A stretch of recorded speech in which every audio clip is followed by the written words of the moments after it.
Livro de Provérbios. Abra sua Bíblia, por favor, lá no livro de Provérbios.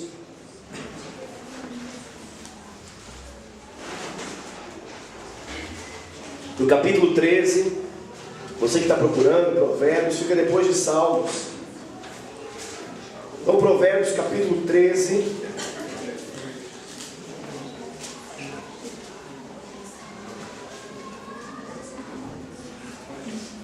Provérbios capítulo 13, o versículo de número 22.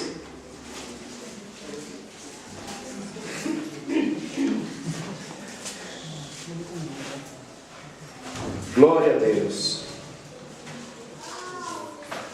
Glória a Deus. Amém? Conseguiram achar? Provérbios capítulo 13, verso de número 22. Hoje é um dia muito especial, hoje é o dia dos pais. Nós queremos trazer uma palavra da parte de Deus. Eu quero trazer uma palavra ao seu coração da parte do Senhor, baseado nesse versículo aqui. Então, Provérbios 22, capítulo 13, versículo 22, diz assim: o homem de bem deixa herança aos filhos de seus filhos, mas a riqueza do pecador é depositada para o justo. Eu vou repetir. O homem de bem deixa herança aos filhos de seus filhos, mas a riqueza do pecador é depositada para o justo. Amém? Glória a Deus. Eu gostaria de ministrar a respeito desse tema aqui. A herança dos pais. Que lindo, né? Eu também achei muito lindo isso tudo. Por isso que eu fiz esse slide aí. Peguei como referência um pai e seu filho. Seu lindo filho, por sinal. Essas duas imagens eu creio que são bem interessantes. Igualzinhos, né? Porque falam de sustentação e falam de você lançar o seu filho para a vontade de Deus. Mas no tempo devido, estou preparando essa seta, né? A gente tem que preparar bem essa seta, que no tempo devido a gente possa lançar. Provérbios 13, versículo 22, é esse versículo que eu escolhi para poder falar desse tema, a herança dos pais. Diga comigo isso, a herança dos pais. Amém, amém. Eu sei que naturalmente, né, esse é um dia, é o dia das mães, e esse é o dia dos pais, então naturalmente a palavra pais aqui não está ligado, nesse caso, nesse dia, ao pai e à mãe, mas sim ao gênero masculino, o pai. Mas eu quero estender, através dessa mensagem, dentro dela tem muita coisa, muito conteúdo que eu tenho certeza que vai tocar a todos, inclusive aqueles que ainda não são pai nem mãe, aquele que está solteiro, aquele que um dia será pai, um dia será mãe. Eu creio que você vai fazer parte dessa mensagem também, dessa palavra. Essa palavra também é direcionada para você. Então eu gostaria de começar essa mensagem fazer uma pergunta para você. Queria que você pensasse um pouquinho a respeito disso que eu vou perguntar para você. Se você morresse hoje... Ai, não quero. Tá? Eu sei que você não quer morrer hoje.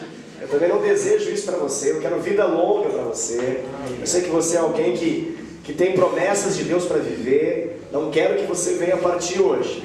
Mas é apenas uma suposição, apenas um exemplo, apenas uma ideia, ok? Se hoje fosse seu último dia na Terra, que legado, que herança você deixaria para os seus filhos? Ou para as pessoas que estão à sua volta? Que legado e que herança? Se hoje, tá, eu sei que você não quer, na sua programação, na sua agenda, você colocou a morte para daqui a uns 125 anos, eu sei disso. Eu sei que você não está muito afim de estar muito próximo dela. Um dia ela vai acontecer, mas vai ser daqui a muito tempo. Mas vamos imaginar que se a sua vida se resumisse até o presente momento, esse minuto, e esse minuto de fato fosse um minuto fatal, fosse um minuto M do dia D, da hora H, se fosse se fosse de fato seu último instante na Terra, que legado você estaria deixando? Que herança você estaria deixando? Que marcas? A Terra seria diferente em que sentido? Pela sua passagem por aqui, O mundo seria melhor ou pior porque você existiu? O que você deixaria que marcaria as gerações que viriam depois da sua?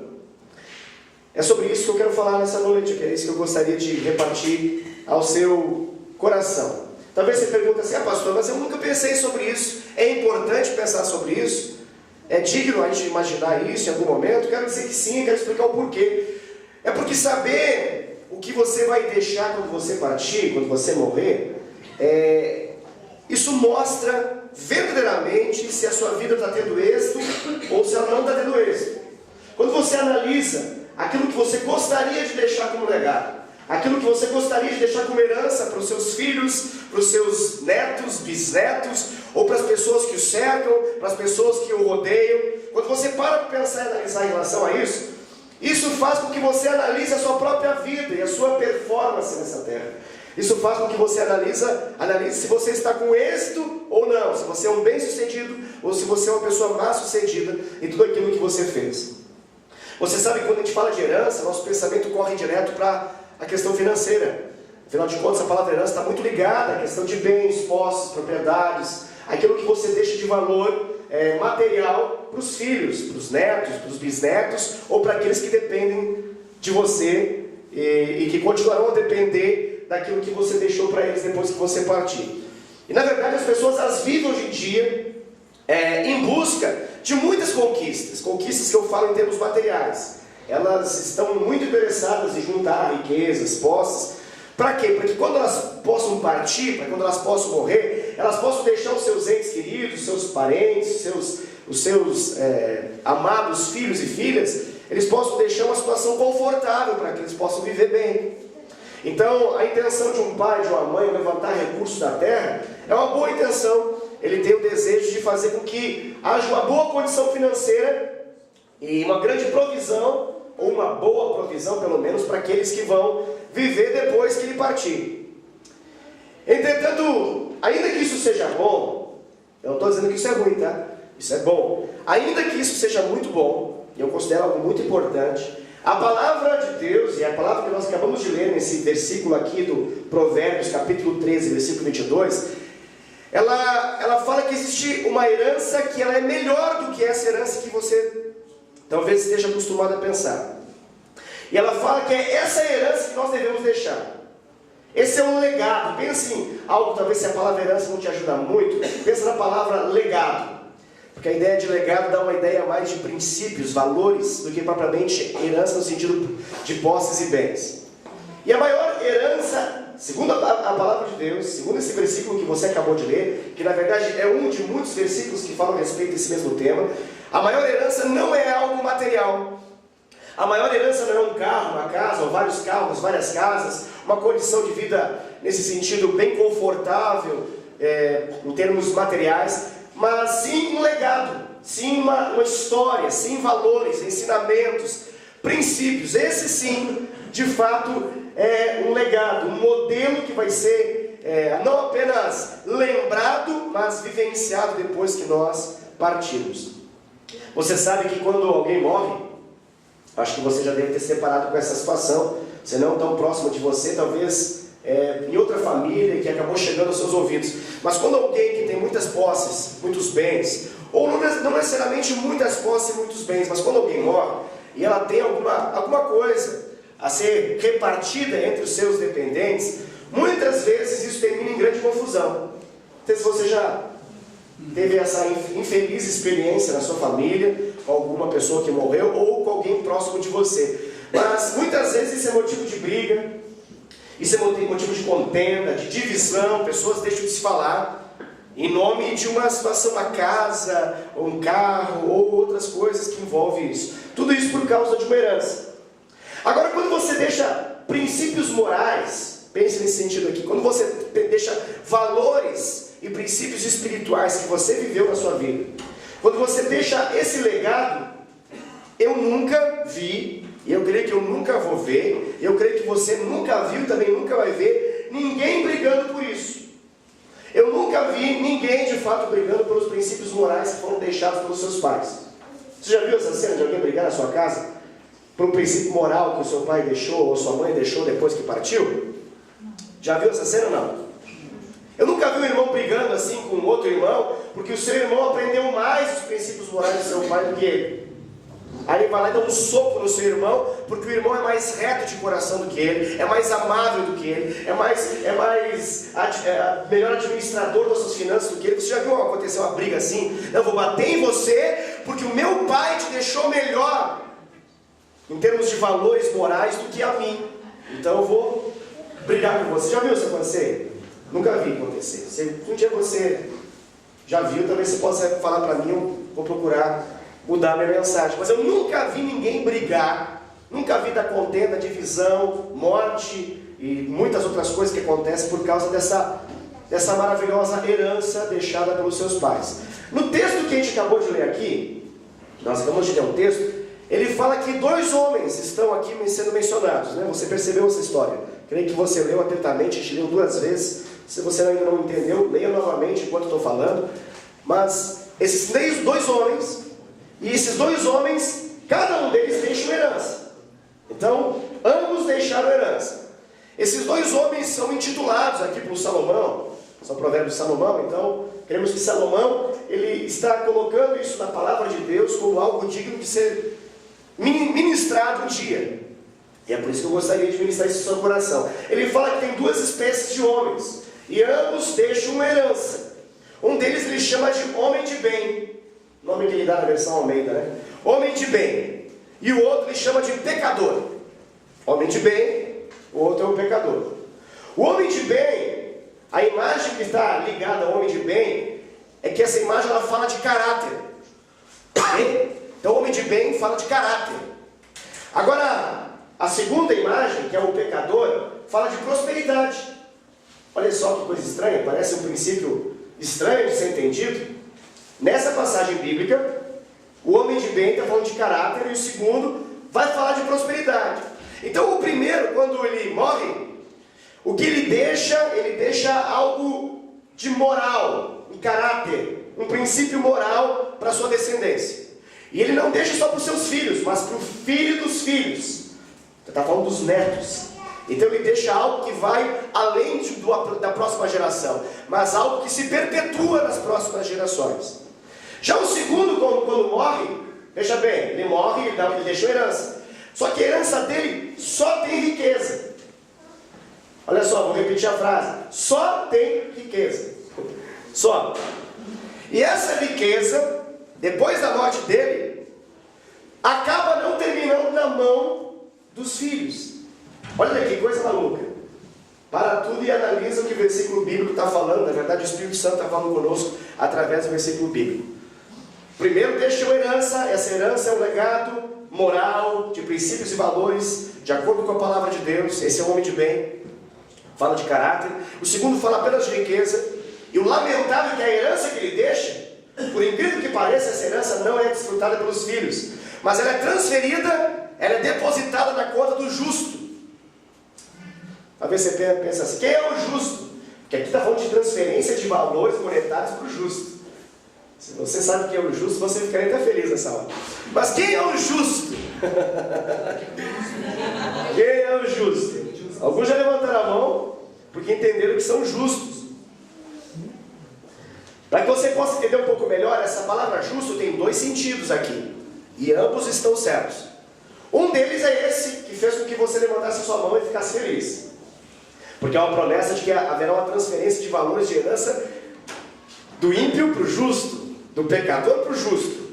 Então aqui o justo, uma das explicações para o justo é aquele que foi justificado por Jesus. Aquele que era pecador, mas pela sua fé em Cristo, se tornou justo, foi justificado, foi inocentado. E por causa disso passou a viver em justiça. E aí entra a segunda explicação para o justo. A palavra justo aqui, ela também vai falar de alguém que vive justamente sobre a terra. Alguém que vive de acordo com um padrão de justiça. De acordo com a palavra de Deus, com a vontade de Deus, mas alguém justo sobre a terra. Ou seja, aquele que recebeu uma herança moral de alguém. Então essas 2 pessoas, essas 2 realidades, elas vão acabar, segundo a promessa de Deus, vão acabar recebendo de tabela, talvez vai cair no colo, literalmente, essa transferência de riqueza, que o pecador deixou. Qual que é o aprendizado importante disso aqui que eu estou falando? O aprendizado importante é que riqueza sem caráter se acaba. Diga comigo. Riqueza sem caráter um dia acaba. Não, pastor, não é bem assim. Não é bem assim em todos os casos. Fica tranquilo, se você conseguisse viver mais umas 3 gerações, você ia ver que isso que eu acabei de falar vai acontecer. Talvez não aconteça enquanto seus olhos conseguirem ver na terra. Talvez não aconteça enquanto você estiver aqui vivo. Mas esse princípio da palavra é um princípio que governa as leis universais e as leis espirituais estão sendo controladas por esse versículo. E o princípio que está aqui é simples: a riqueza sem um caráter aprovado, sem aquilo que a gente vai explicar ao longo dessa mensagem, ela acaba, ela termina. Eu não sei se você já ouviu alguma vez, ouviu algum documentário, mas de vez em quando acontece isso. Às vezes a televisão e o jornalismo se encarrega de fazer uma pesquisa de homens e mulheres que se tornaram milionários em função de heranças de seus pais. É lamentável o documentário. Lamentável depende da posição de quem vê, né?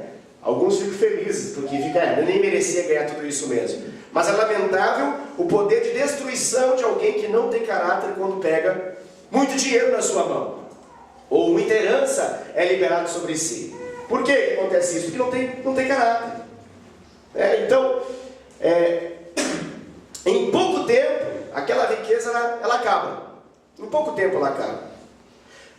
Talvez um exemplo mais interessante para você entender de como o caráter determina que no passar do tempo existe a ausência, ou melhor, se torne ausente essa riqueza, são jogadores de futebol que ganham às vezes R$500 mil por mês, alguns deles. Porque eles não tiveram valores, uma grande parte deles não receberam valores, não receberam herança, receberam apenas riqueza. E ao receber essa riqueza e não receber valores, com o passar do tempo, poucos são aqueles que têm uma condição ainda mais ou menos de acordo com tudo aquilo que receberam. Porque a grande maioria deles caíram em grandes escândalos com mulheres, com jogos, com bebedeira, até mesmo com tráfico de drogas e coisas do tipo. Você já deve ter ouvido isso tantas vezes, né? É apenas um exemplo para que você possa entender o quanto que a palavra de Deus ela é real. Agora, quando você tem um reto caráter, quando você tem um caráter aprovado, essa herança, segundo a palavra que nós acabamos de ler, essa herança ela passa de geração a geração. E a riqueza que é conquistada, ela também vai ser passada, e não apenas vai ser passada, mas ela vai aumentar. Então, o homem de bem, ele não necessariamente é aquele que tem posses. Vou explicar isso para você entender. O homem de bem nessa passagem não está dizendo que ele tem posses materiais, mas ele tem caráter. Por isso que é um homem de bem.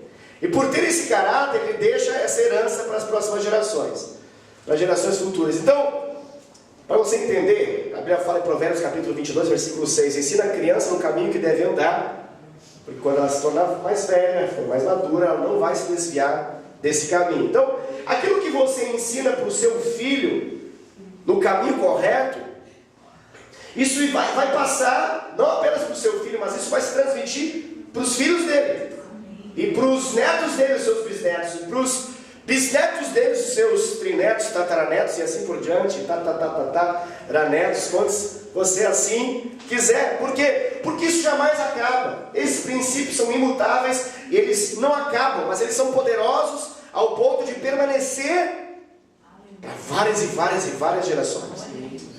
E essa riqueza vai se manifestar ao longo dessas gerações, justamente por causa dos valores, por causa dos princípios. Então há uma grande responsabilidade aqui que está sendo mencionada. A responsabilidade de nós deixarmos uma herança. Por isso eu quero voltar à pergunta inicial que eu fiz, eu quero voltar, a mesma pergunta é: que tipo de herança você está deixando? Que tipo de herança você está deixando se você fosse partir hoje? Para que você possa entender um pouquinho melhor, eu gostaria que você pudesse abrir a sua Bíblia, mais uma passagem bíblica, lá no livro de Deuteronômio. Está mais no começo da Bíblia agora, tá bom? Deuteronômio no capítulo 11. Ele é o último livro do Pentateuco, daqueles 5 primeiros, tá bom? Se puder trazer só mais água para mim, eu agradeço. Hoje eu vou tomar muita água. Deuteronômio capítulo 11.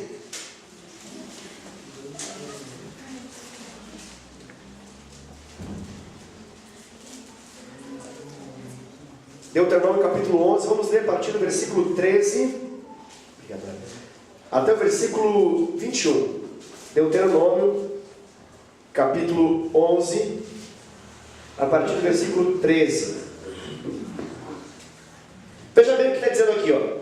Se diligentemente obedecerdes aos meus mandamentos, que hoje vos ordeno, de amar o Senhor vosso Deus, e de o servir de todo o vosso coração e de toda a vossa alma, darei as chuvas da vossa terra a seu tempo, as primeiras e as últimas, talvez em algumas versões, a temporã e a serôdia, para que recolhais o vosso cereal e o vosso mosto, ou em algumas versões, vinho, e o vosso azeite. Darei erva no vosso campo aos vossos gados, e comereis e vos fartareis. Guardai-vos, não suceda que o vosso coração se engane, e vos desvieis, e sirvais a outros deuses, e vos prostreis perante eles.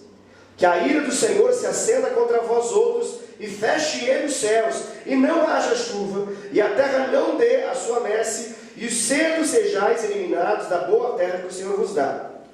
Ponde, pois, essas minhas palavras no vosso coração e na vossa alma, atai-as por sinal na vossa mão, para que estejam por frontal entre os seus olhos. Ensinai-as aos vossos filhos, falando delas assentados em vossa cama, e andando pelo caminho, e deitando-vos e levantando-vos, escrevei-as nos umbrais da vossa casa e nas vossas portas, para que se multipliquem os vossos dias, e os dias de vossos filhos na terra que o Senhor, sob juramento, prometeu dar aos vossos pais, e sejam tão numerosos como os dias do céu, acima da terra. Então, veja bem, essa palavra está falando da importância de nós deixarmos uma herança correta. Então o Senhor ele começa aqui falando a respeito de algumas promessas para o povo, mas mais especificamente ele vai falar a respeito do homem, do pai. E vai falar de como que esse pai ele deve proceder. Como que esse pai temente a Deus, esse pai que tem uma aliança com o Senhor, deve proceder com os seus filhos, com aqueles filhos que ele gera, que ele traz à existência, e como que ele vai deixar uma herança para esses filhos. Então, ele começa basicamente dizendo que se esse pai obedecer a palavra de Deus, então virá uma chuva. Então, a chuva aqui, ela precisa ser explicada um pouquinho. Então, a chuva aqui, talvez na sua versão diz a temporã, talvez diz assim a seródia ou a serôdia, né? Então ele fala que depois das primeiras e das últimas chuvas, então virá uma grande colheita. Então, depois dessa primeira e da última chuva, dentro do plantio, virá uma grande colheita. Por quê? Porque Israel era um lugar muito árido, muito seco. E a terra ficava tão ressecada que chegava a rachar. Alguns lugares, talvez que você possa imaginar isso, sertão nordestino, quando fica muito, muito quente e não chove há muito tempo, então a terra seca. Fica aqueles torrões de terra assim, abrem-se e não tem nada. Se você tentar semear alguma coisa ali, não vai ter como semear, porque não vai vingar. Nada vai vingar sem que a chuva venha. Então o que acontece? Num tempo específico, dentro do calendário de Israel, dentro do tempo de Israel, acontece que vem uma chuva. Essa chuva que é chamada da primeira chuva. Então essa chuva vem, essa chuva que ela é a temporã, ela vem e ela dá uma leve molhada na terra. Ela faz com que a terra fique um pouco mais úmida e fique um pouco então mais propícia para que seja semeado. Depois disso tudo, demora um pouco mais, mas ao longo desse tempo, vem então o final, antes da colheita acontecer, vem uma outra chuva. Por isso que fala em algumas versões a primeira e a última chuva. Então essa última chuva se encarrega de dar a vida necessária, até que chegue então o tempo da colheita. A lógica que está aqui é simples: se você planta algo, você colhe. Essa é a lógica, né? Mas infelizmente nem todo mundo planta e quer colher. Todo mundo quer colher, né?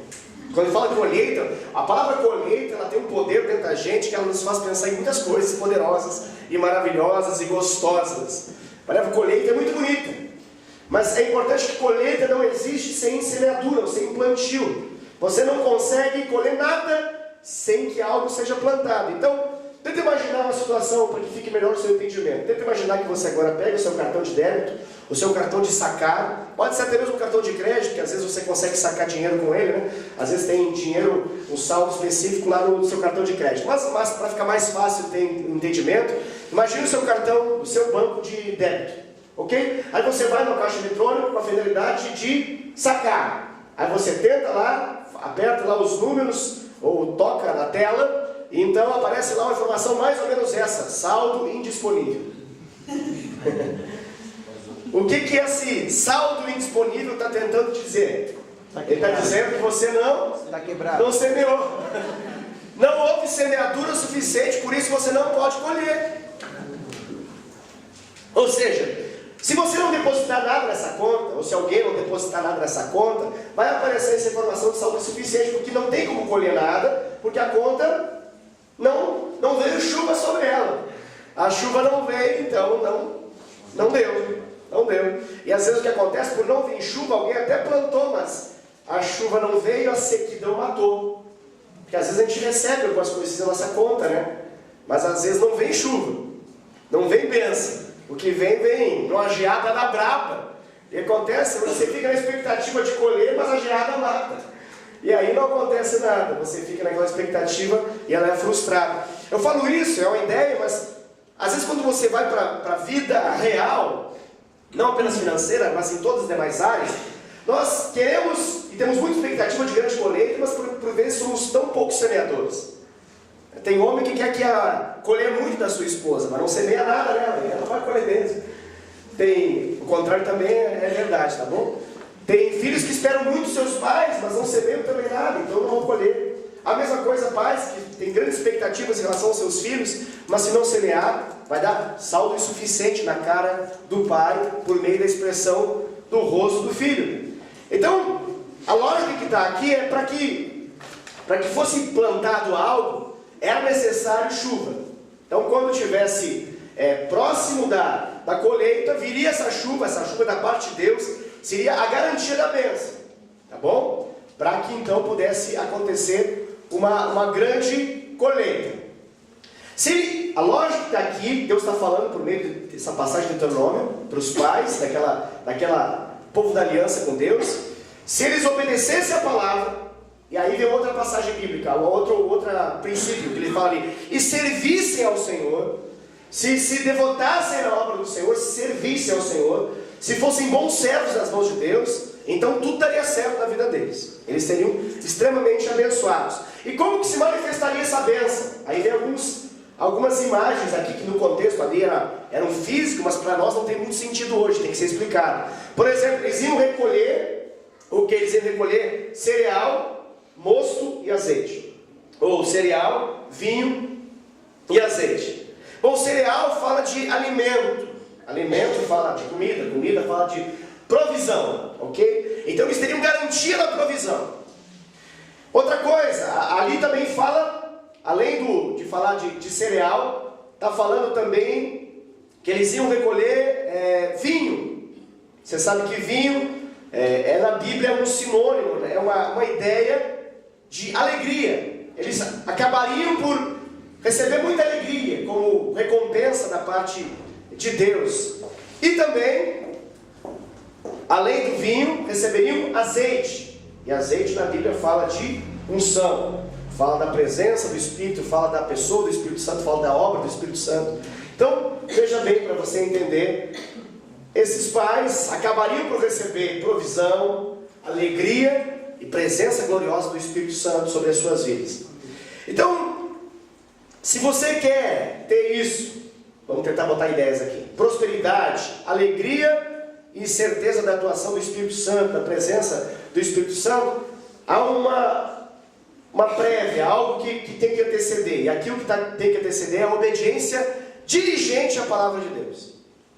Então Deus se encarregaria de mandar a chuva sobre a vida daquele povo e também sobre a nossa vida, para que a gente possa então colher com abundância.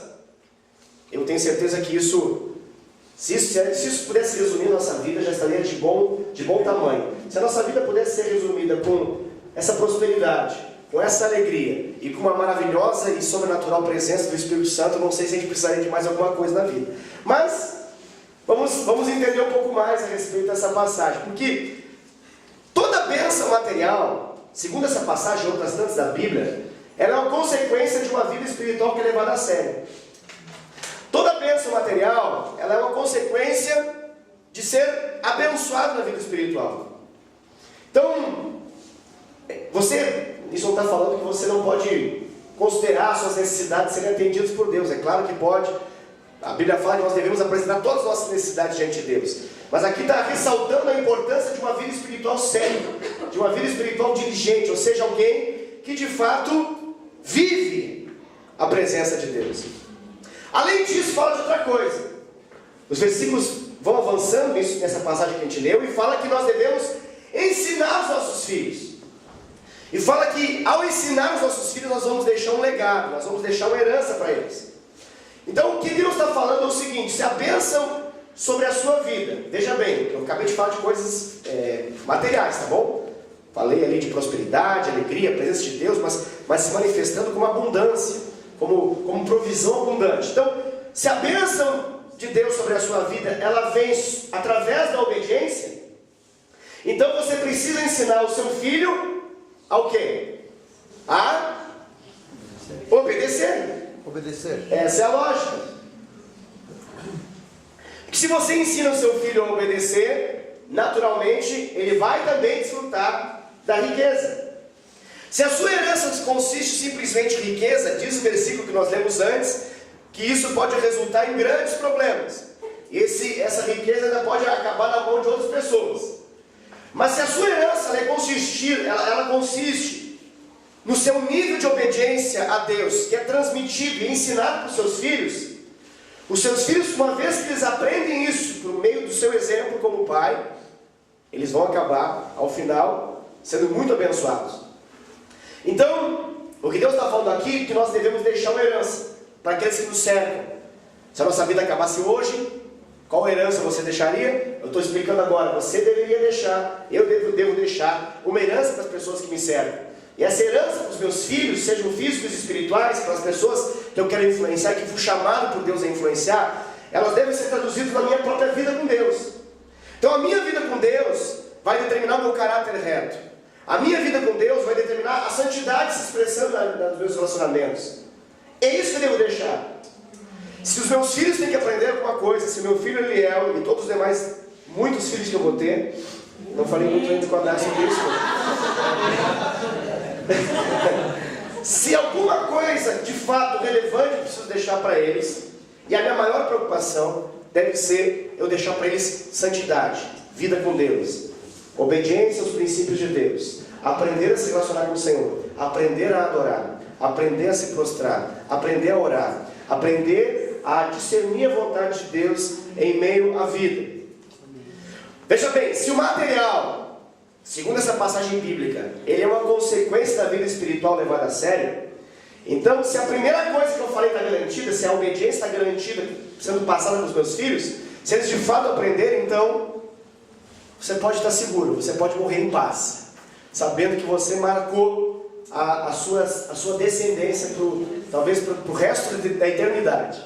Um dia talvez você vai ficar surpreso quando o Senhor da glória mostrar o que a sua vida valeu a pena.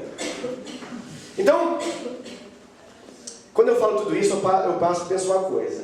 Nós somos uma geração muito preocupada na questão material.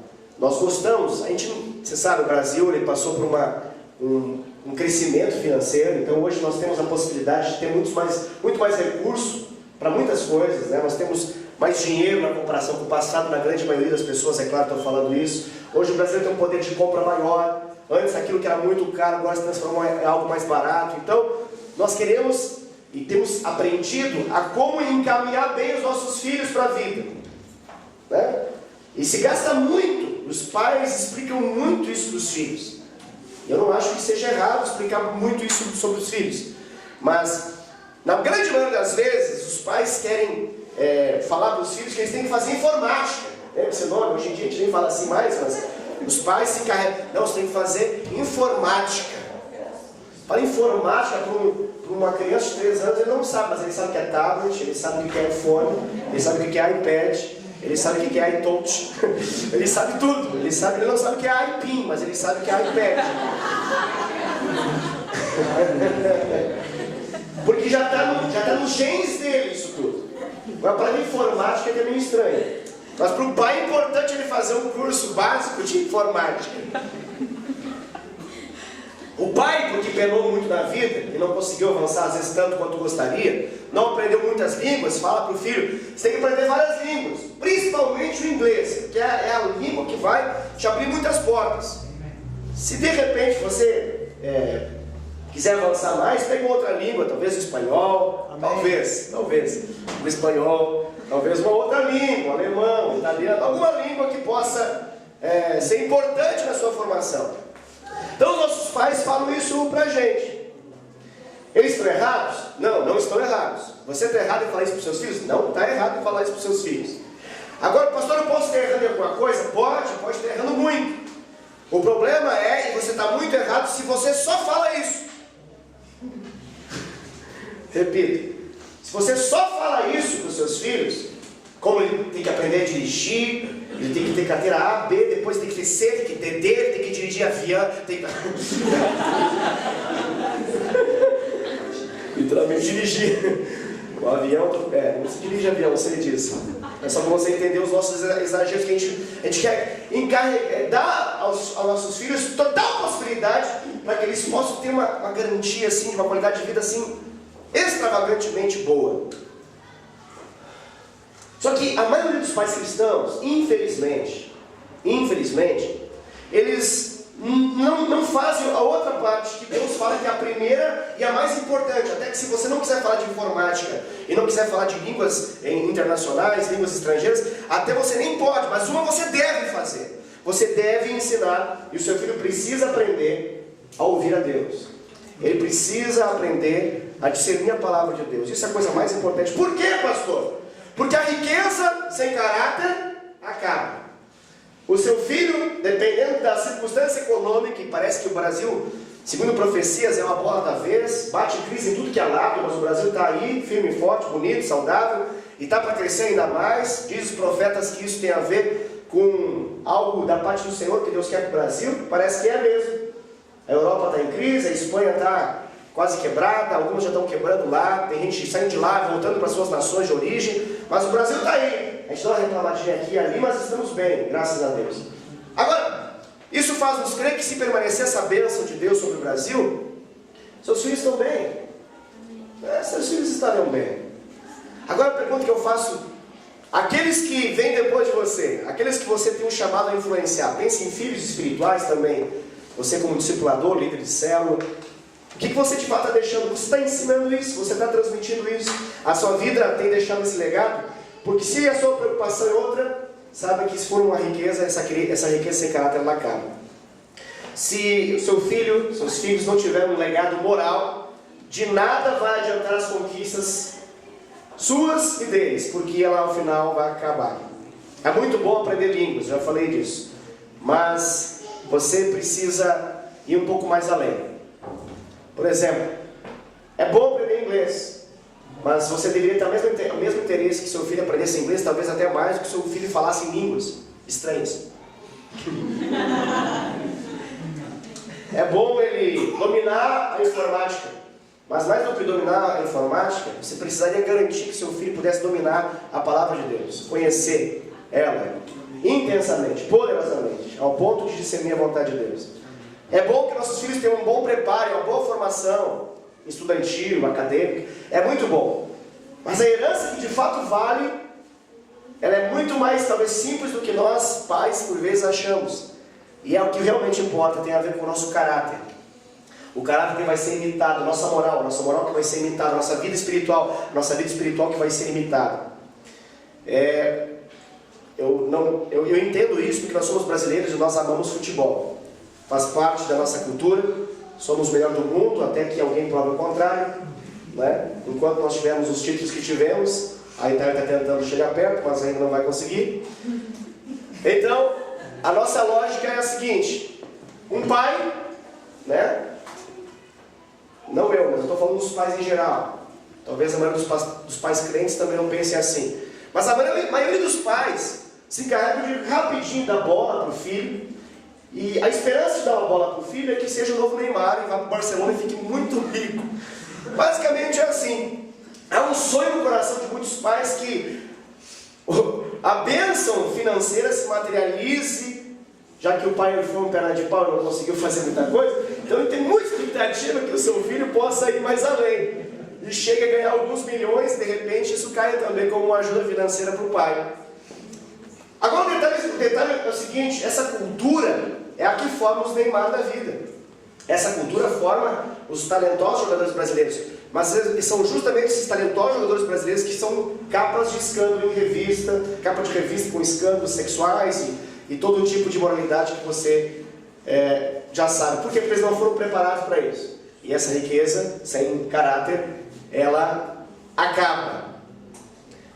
Eu conheço muitas mães e também alguns pais que quando tem uma filha, eles se encarregam de fazer um book.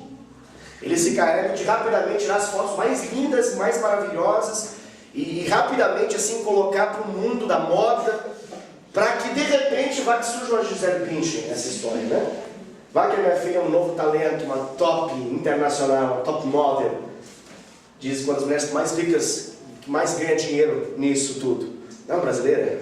Tem outras também muito lindas, muito belas brasileiras que ganham muito dinheiro com isso. Então, muitos pais se encarregam de pensar herança, encaminhar o filho, a filha, pensando nesse sentido de despertar o potencial dos seus filhos, para que eles possam ter muita riqueza, muito dinheiro. Então, se as filhas forem modelos, que maravilha!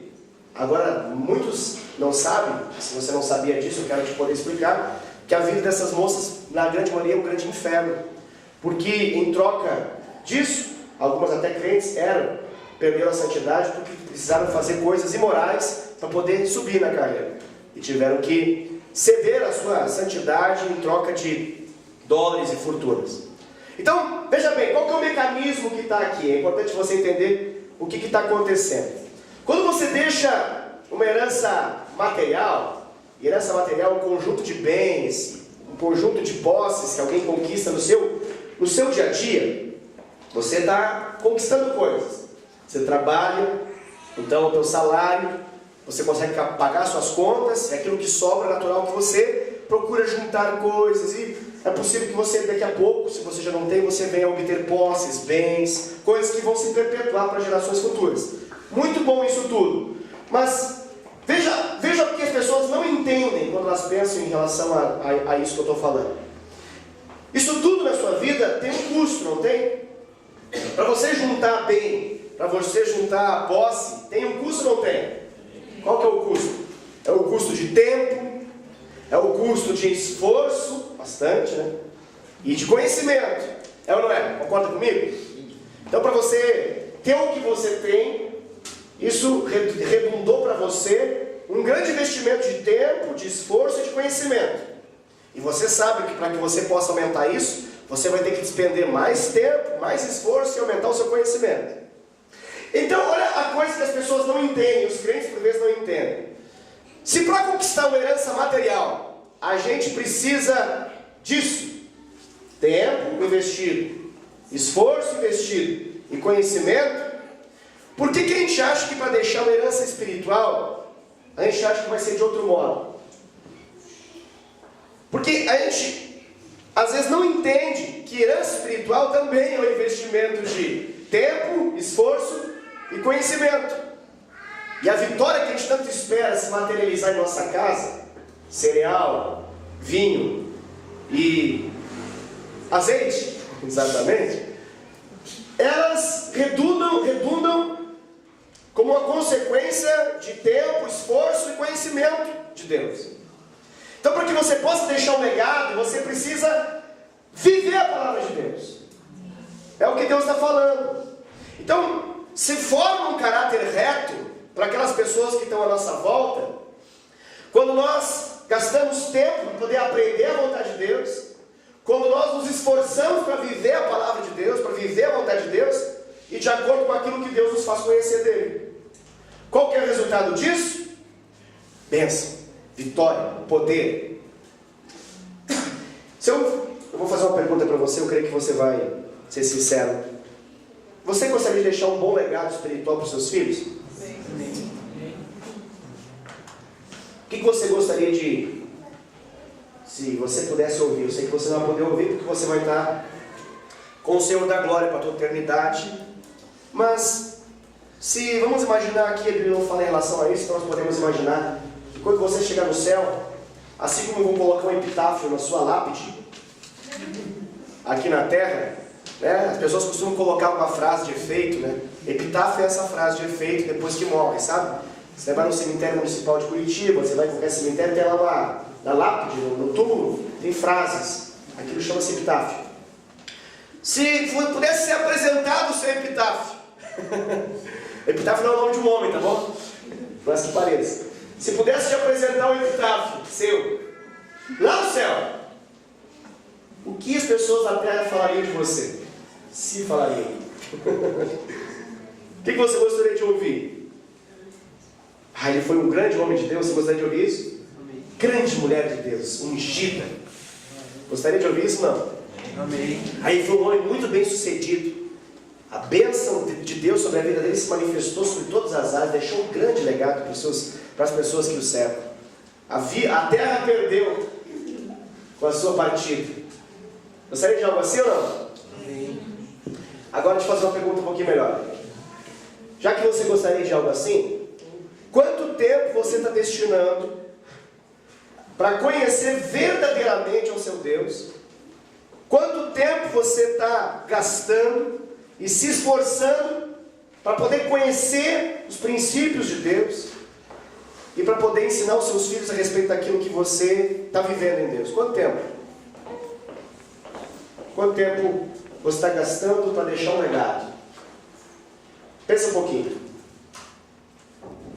Pastor, eu frequento os cultos, já não dá? Não, eu não estou falando de frequentar os cultos, querido. Estou falando em relação a deixar um legado. Porque você pode frequentar o culto e mesmo assim não conhecer a Deus de forma profunda e não viver a palavra de forma profunda. Então eu estou falando de algo diferente disso. Estou falando de viver a vontade de Deus. Aqui, o Moisés, aqui, sabe, Pentateuco, o Senhor está falando, e está registrado aqui, e ele fala algumas coisas interessantes. Ele fala o seguinte: olha, nós devemos ensinar os nossos filhos. E esse ensinar não é simplesmente sentar na cadeira e ler a Bíblia, porque a gente pensa, vou ensinar. Eu não entendi, pastor, eu vou chegar em casa hoje e eu falo, não vai dormir ainda, piada. Porque o pastor falou que eu tenho que te ensinar a respeito de Deus, piada. Então senta que lá vem a história. Eu vou ler a Bíblia para você, e você se encarrega de entender, sem dormir. Porque eu faço um esforço para não dormir lá com o pastor. Então você vai fazer um esforço para não dormir enquanto eu falo. Isso é importante? Não, é importante, é claro. Sentar com o seu filho e ensinar a Bíblia para ele, maravilhoso, isso faz parte. Mas é algo diferente disso. Provérbios 22:6 fala no caminho. Ensina a criança no caminho o que ela deve andar. O que ela deve andar, o que ela deve fazer. É no caminho. Então no caminho fala de viver a vida lá do lado. Viver a vida diariamente, andando do lado. Deu para entender a ideia aqui? Pai, mãe, andando do lado dos filhos. Essa é a ideia. Esse andar do lado, isso libera algo. Porque a forma como você vive, querido, molda o caráter das pessoas que estão à sua volta. Você já percebeu isso? Você já percebeu que se você começa a falar palavrão, daqui a pouco tem uma meia dúzia de pessoas falando os mesmos palavrão que você até inventou para falar? Né? Você vai em alguns ambientes, a pessoa fala maledeto. Você nem sabe o que é, mas daqui a pouco você está falando maledeto mesmo. Gasto. O que é isso? Aí daqui a pouco tem uma pessoa falando gasto. De onde que vem esse negócio? Não sei falar. Ah, é o Lazarento. É o Lazarento.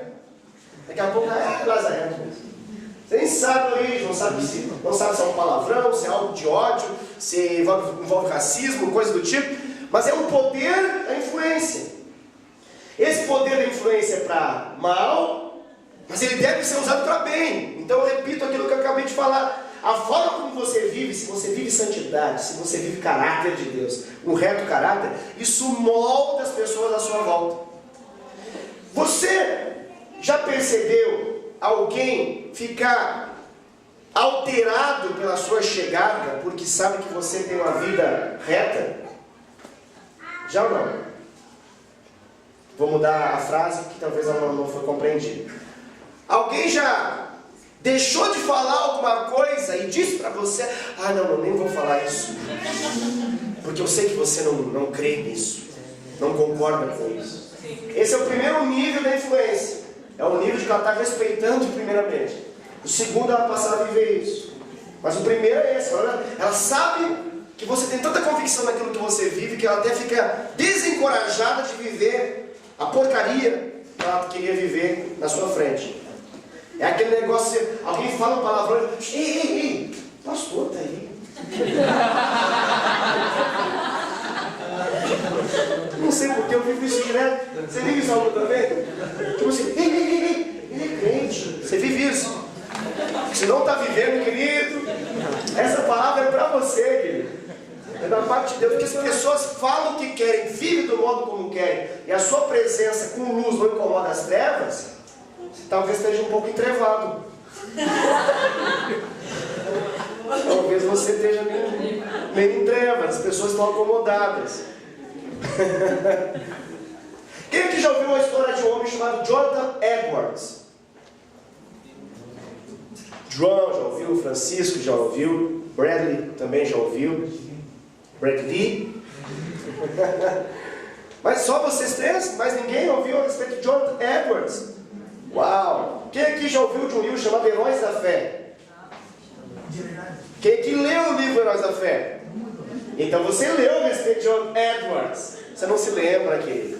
Talvez a história dele não chegou profundamente ao seu coração. Mas a história de Jonathan Edwards, ela é muito interessante. Ele é um americano, nasceu nos Estados Unidos, é claro, né? Da América. Os americanos nascem nos Estados Unidos. Pode também ser chamado de estadunidense. Também pode você preferir. Ele nasceu em 1703, começo do século XVIII. Ele era um filho de um pastor.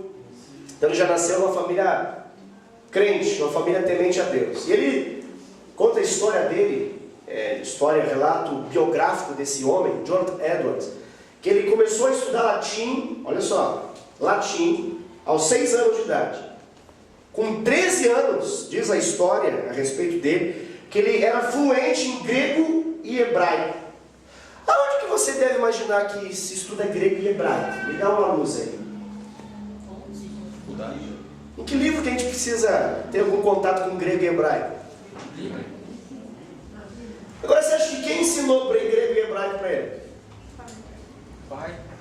Naturalmente, o pai era pastor. O pai se encarregava de ensinar tudo que sabia da parte de Deus para Jonathan Edwards. A tal ponto que aos 13 anos de idade, ele era já um fluente versado nas línguas originais da Bíblia. Porque o seu pai fazia isso. Aos 19 anos, vá se alarmando aí, tá bom, querido? Aos 19 anos, ele era mestre em teologia. Aos 19 anos. E aos 19 anos, um pouquinho depois, já começou a pastorear uma igreja. Se você achava que era novo, você não conheceu o Jonathan Edwards. Eu já tenho 30, ele teve, começou aos 19. Aos 32 anos, não cheguei lá ainda, em nome de Jesus vou chegar. Aos 32 anos, ele vivenciou um dos maiores avivamentos da face da terra. Ele é chamado de um avivalista, porque ele foi um homem, foi um personagem, um ícone que Deus usou para liberar um grande avivamento, talvez um dos maiores avivamentos da face da terra. E ele pregou, talvez eu não sei se foi a mais poderosa pregação de todos os tempos, mas eu creio que sim, a mais conhecida pregação de todos os tempos, sim, foi de Jonathan Edwards. Uma pregação que você pode saber dela, a respeito dela no Google, por exemplo. Chama-se Pecadores nas Mãos de um Deus Irado. Uma das pregações mais sobrenaturais da terra. Talvez alguma pessoa um dia possa bater, mas não sei se vai chegar a esse nível. Conta-se a história que quando ele prega essa mensagem, as pessoas não aguentavam o peso da glória de Deus, E ele continuou ministrando até o fim essa mensagem. Mas as pessoas, elas estavam completamente quebrantadas e arrependidas, ao ponto que ao final não tinham pessoas que não estavam aos prantos e ao choro se arrependendo e se convertendo ao Senhor e clamando porque tiveram uma consciência de inferno durante essa mensagem. Agora, apesar disso tudo que eu estou falando, eu estou falando da vida espiritual e ministerial desse homem, né? Mas o maior legado que ele deixou não foi esse. O maior legado que ele deixou foi da sua família. E esse nem todo mundo conhece. Mas o maior legado que Jonathan Edwards deixou foi ter casado com uma mulher completamente temente a Deus como ele. E ele teve 11 filhos, aleluia. Eita, benção. Você é Deus na história totalmente, aleluia. 11 filhos. Conta a história que ele tinha uma rotina muito apertada. Tão apertada que ele tinha que levantar 4h30 da manhã, aleluia. 4h30 da manhã, Irineu? 4h30 da manhã, Irineu. Ganhou de você, Irineu. 4h30 da manhã ele acordava. Para quê, pastor? Para orar, ler a palavra de Deus e escrever seus livros. Por que ele acordava tão cedo? Porque o ritmo dele era extremamente carregado. Ele tinha que viajar para muitos lugares para poder ministrar. Ele tinha que participar de grandes congressos, conferências, pregações em vários lugares. E como que ele fazia para poder deixar esse legado na família? Agora vem um detalhe técnico importante. Ele decidiu, juntamente com a sua esposa temente a Deus, a dedicar 1 hora por dia para ensinar os seus filhos sobre a presença de Deus, sobre os princípios da palavra de Deus. 1 hora no relógio ele gastava, controlava, gastar com seus filhos para poder influenciá-los a conhecer a Deus e conhecer os princípios da palavra de Deus através da palavra. Então, os filhos de Jonathan Edwards, eles não apenas se contentavam com as pregações do pai, que passou a ser poderosamente conhecido no mundo, mas eles viam e ouviam a realidade da presença de Deus na sua casa, 1 hora por dia. 1 hora por dia. Isso produziu uma herança. Isso produziu um legado que eu creio que Jonathan Edwards nem imaginava que pudesse chegar a esse legado. Muito tempo depois, um homem, mais contemporâneo nosso, um pesquisador americano chamado Benjamin Warfield, isso é mais recente, ele ficou muito impactado com a história de Jonathan Edwards. Ele procurou estudar muito a respeito da biografia desse homem chamado Jonathan Edwards. Ele fez uma pesquisa não apenas da vida, mas ele descobriu isso que muitos não sabiam, os detalhes do quanto que esse homem quis influenciar a sua família. E o que aconteceu? Ele fez uma pesquisa em toda a árvore genealógica dos Edwards, a começar depois da morte de Jonathan Edwards. Então ele analisou a descendência desse homem. E ele descobriu, grave isso, isso é importante, ele descobriu 1.394 descendentes conhecidos. Tá? Conhecidos significa que foram relevantes. 1.394 pessoas que se transformaram em pessoas muito importantes dentro do contexto americano e para as nações. Vamos aos detalhes. Dentre esses 1.394, 3 deles foram reitores de grandes universidades americanas. 3 foram senadores dos Estados Unidos. 30 foram juízes federais. 100 foram advogados. 60 se tornaram médicos. 65 foram professores universitários de grande renome. 75 pessoas desses 1.394 foram oficiais do Exército e da Marinha Americana. 100 deles foram pastores, missionários e gastaram integralmente para Deus o seu tempo. Um deles foi vice-presidente americano. 80 deles foram funcionários públicos de alto escalão, de alto renome. 250 deles foram graduados em mais alto nível e nas universidades americanas, de modo que se transformaram em governadores de estados americanos, e vários deles foram diplomatas em outros países, representando os Estados Unidos e outras nações. Essa foi a descendência de um homem que tirava 1 hora por dia. 1 hora por dia para estudar com seus filhos a palavra de Deus. Ele só se encarregou de fazer isso, querido. E ele mudou a sua genealogia para sempre. O mesmo camarada o mesmo pesquisador, ele queria fazer a verificação, porque a Bíblia fala que, assim como a bênção ela se manifesta para gerações seguintes, a maldição também. Ele fez um paralelo. Ele queria pegar uma pessoa que não fosse temente a Deus, mas que era conhecido no mesmo tempo de Jonathan Edwards, para poder ser algo digno de ser considerado. Então esse camarada pegou um cara que era chamado Max Jungs. Esse Max Jungs era um homem ateu, completamente descrente em Deus. E esse homem, ele casou com uma mulher também tão ímpia quanto ele. Tão ímpia quanto ele. Então ele pegou esse exemplo para poder seguir a herança desse homem. Vamos aos detalhes da herança desse homem. 310 pessoas da herança desse homem chamado Max Jungs, 310 morreram como indigentes. 310 morreram nas ruas e foram declarados como indigentes, porque nem se sabia direito de onde vieram. Depois veio se saber que eram, por meio da história, veio se provar que eram da descendência de Max Jungs. 150 foram criminosos. Dentre esses 150, 78 eram assassinos. 78 assassinos. 100 deles eram alcoólatras. Mais da metade das mulheres da descendência desse homem chamado Max Jungs se tornaram prostitutas. Segue. Mas essa é a diferença das heranças. Então a história, queridos, ela relata que se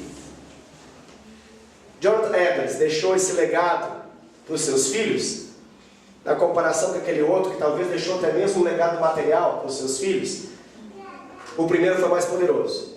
O primeiro foi mais poderoso. Amém. Quando você estuda um pouco da história de Jonathan Edwards, você vai ver que uma das palavras que mais ele falava era a palavra propósito.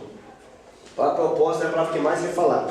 Porque ele entendia que a vida precisa ter propósito. E ele perpetuou o propósito na vida dos seus filhos. Queridos, na verdade, essa palavra toda que eu ministrei é para que você possa entender que nós somos chamados para deixar uma herança. Deixar uma herança é como escrever uma história. E como se essa história fosse um livro. E esse livro fosse lido para as demais pessoas que nos sucedem. E isso faz com que a gente possa ser lembrado ou não. Tá para acabar a mensagem, eu só gostaria de ler mais um versículo para que você possa entender o poder do legado. Abra comigo Provérbios novamente, o último versículo, nós não vamos ler outro versículo, nós já estamos encerrando. Provérbios capítulo 10. Provérbios capítulo 10.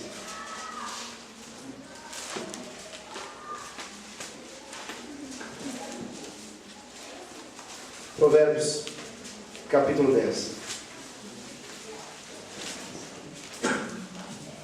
Provérbios capítulo 10, versículo 7.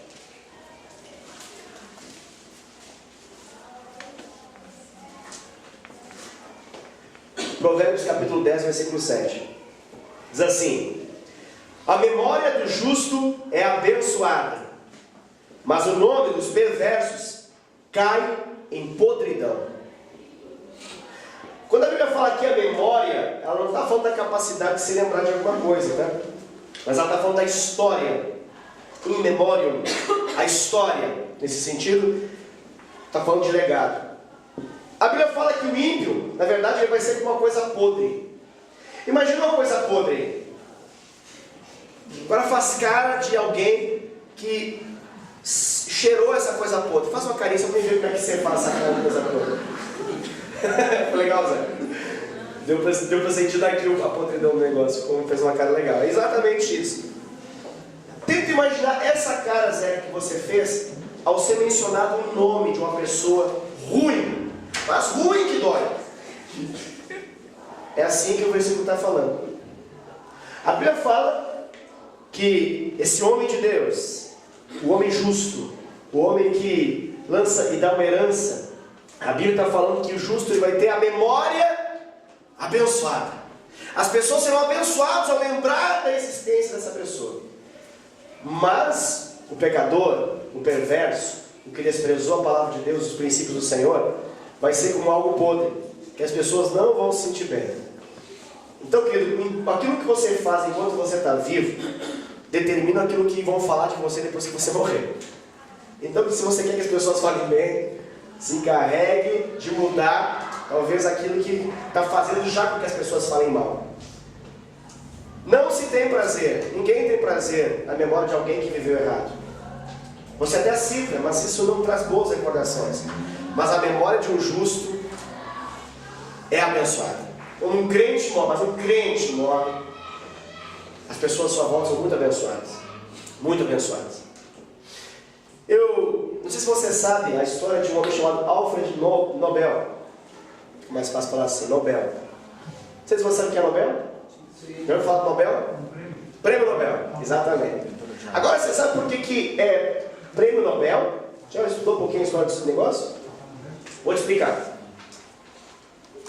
Sabia que Alfred Nobel, ele foi o inventor da dinamite? Isso é coisa boa, hein? Depende, né? Pode abrir uma estrada como pode matar muita gente. Pode ser algo explosivo, algo explosivo, pode ser algo determinante na morte de muitas pessoas. Diz a história, não sei ao certo qual verdade é, mas imagino que seja. Diz a história que um dia, o irmão do Alfred Nobel morreu.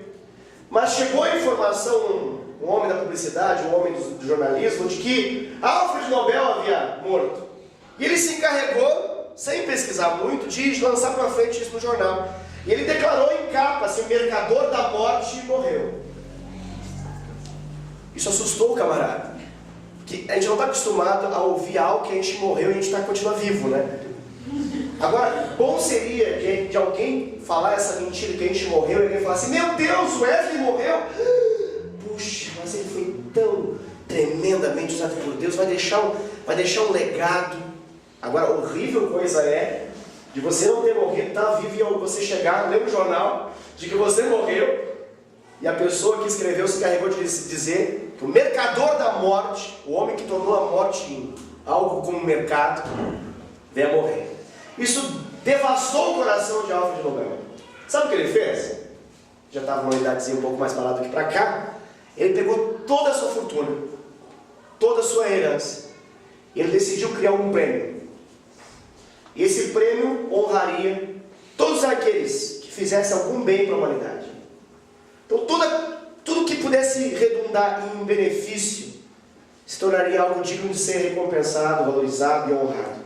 E ele pegou isso e fundou uma instituição, fundou algo que pudesse premiar isso ao longo dos anos, porque ele queria garantir que ele não seria conhecido como o mercador da morte, mas sim como um homem que alavancou outras pessoas a serem honradas pelo bem que fizeram. O que eu estou querendo dizer para você? Esse cara não viu e não ouviu o Evangelho. Ele pegou um jornal e ficou pasmo com aquilo que ficou sabendo dele mesmo, porque alguém denunciou aquilo que era a maneira como ele estava sendo observado até então.